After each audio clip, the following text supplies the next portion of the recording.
আসসালামু আলাইকুম। আজকে আপনাদের আমি ওয়ান ওয়ে স্ট্রিট দেখানোর চেষ্টা করব।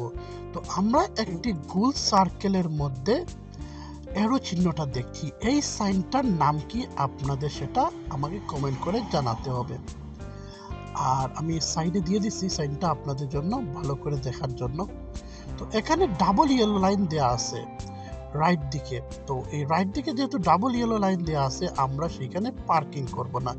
লেফট দিকে নির্ধারিত পার্কিং এর জায়গা আছে সেইখানে, কারণ আমরা যদি এই ডাবল ইয়েলো লাইনের মধ্যে পার্কিং করি তাহলে অন্যান্য গাড়ি চলাচলে অসুবিধা হবে। এবার আমরা আরেকটি সাইন দেখতে পারবো, একই ব্লু চিহ্ন কিন্তু রেক্টাঙ্গলের মধ্যে দেয়া আছে, আমি পাশে দিয়ে দিছি। এই সাইনটির নাম কি আপনাদের বলতে হবে। তো এই দুইটি সাইনের নাম আমাকে কমেন্ট করে জানান।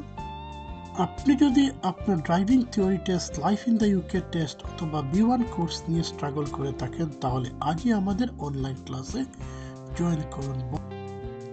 এই যুগে কেউ ক্লাসে গিয়ে সরাসরি ক্লাস করে না, অনলাইনে ক্লাস করে বাসায় বসে।